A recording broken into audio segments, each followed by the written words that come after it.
Ndio kuhusu kodi zetu. Makamanda sisi ndo makamanda. Mama. Kama ulishonewa wewe. Ulishonewa wewe. Nguo kana walikupima nini? Walimpima walijua kitakachowakuta. Shapata na pete mama. Twende vichange vitanzania. Twende. Twende baba. Ingine hapa. Shati. Kama umesahau shati. Asante sana Tanzania. Wakifika huko akupe saluti. Asante sana Tanzania. Na kiatu basi. Mwisho wa kuvaa. Mwenzake uko wapi? We've got some funny developments coming in from Tanzania. Listen to this. The government of Tanzania has allegedly authorized the issuance of police uniforms to citizens who are sympathetic to Chama cha Mapinduzi. Yeah, those citizens who are in support of CCM are being given police uniforms to wear and curb any protests that are about to arise. We'll keep tabs on that. Let's see how it goes. Mahindi haya. Wanadai mahindi hayo. Kama mnavyoona eti ni mahindi. Maboksi yamejaa kula. Wanasema ni mahindi. Ndugu zangu, hii ndio Tanzania. Ni mahindi haya. Ndani na nje ya nchi. Ni mahindi haya. Watu wazidi kushuhudia. Hai gari imejaza maboksi ya kula. Inakuja kuingia wilayani na kutangaza kuwa mahindi.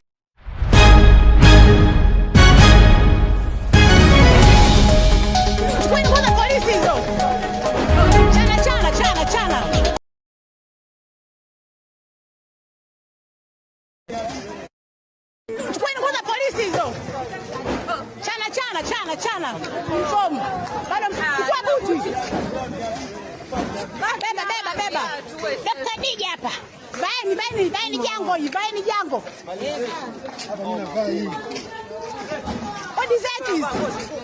Chukua jango hii. Piga. Vaa kofia hiyo. Chukua kwanza polisi hizo. 96, 94, 95, 96, 97, 98, 94.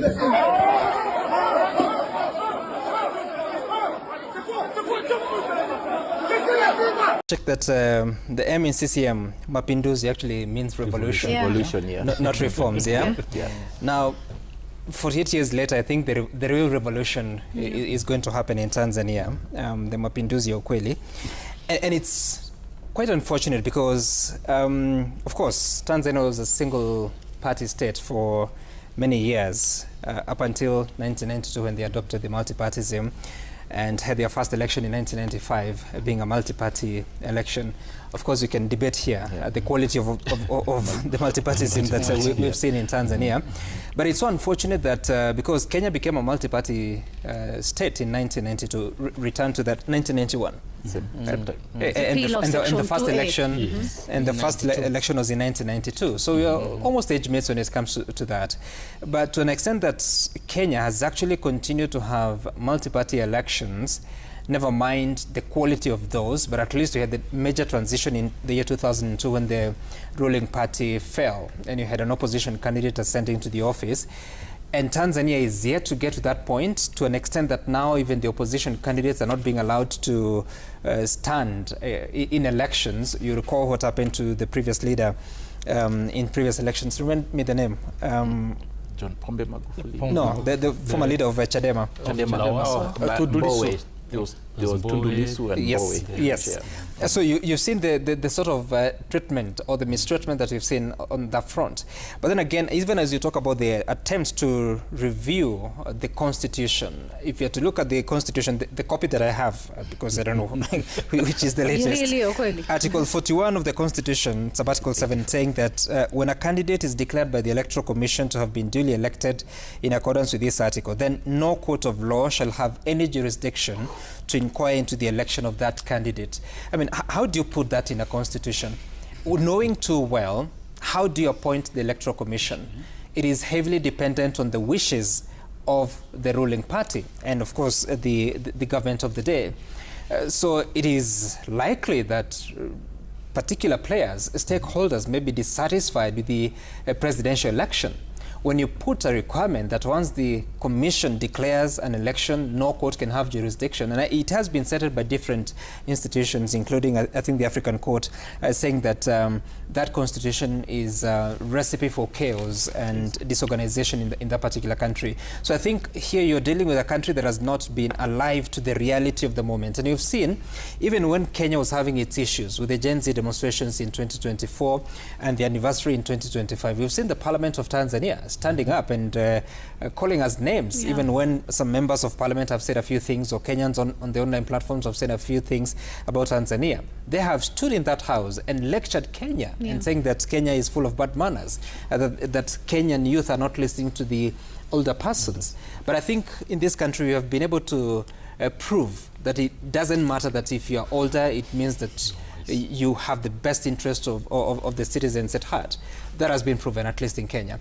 It cannot be because there's a general shift in the politics of different countries in the world. The young people want to be included. They want opportunities. They are going to school, yes, but they're not finding the job opportunities. If you're talking about the economies of the African countries, we have to talk about even the East African community, looking at the GDP of Kenya versus Tanzania versus Uganda and the other countries that are in the East African community, or in the East African region, you will see there are challenges of unemployment. That must be true even in Tanzania. You cannot continue to exclude them with a system that favors the elite, those that are in the ruling political party, knowing too well that education widens your view, your worldview. You want to have different ideas. You want to be listened to. You want to be at the table making those decisions. So I think Tanzania has consistently lost a great opportunity with the stability they enjoyed, despite the challenges that you now see, the underbelly that was. They have missed that opportunity to come together and realize, yes, we've lost the constitution in the year 2014, but what can be done? It is not being done. And I think it is not helping the situation that you find that country in, even as they moved towards the extent of, if they wish to restore democracy. If you have to look at the political party system in that country, from the extent of, in Kenya, you're talking about any person who wants to form a political party can create one, but there are certain thresholds that you must meet. I would imagine there are thresholds in Tanzania, but you've not seen a political party being deregistered in Kenya. It is actually possible in Tanzania. And the recourse is not available. In fact, if such a thing happens, like what happened to Chadema being barred from taking part in the election, you actually arrest the leaders and put them behind bars. You delay the trial, you charge them with treason, takes a long while, then you take breaks within the process. So you're not really delivering justice. And I think even as you look at the Constitution, which would have wanted to give the universal rights, human rights to every citizen,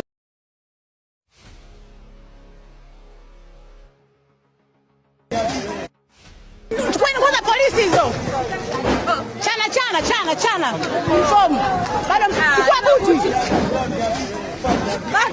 beba Dr. DJ hapa baini jango what is that? Chukua jango hii piga ba kofia hiyo chukua kwanza polisi hizo.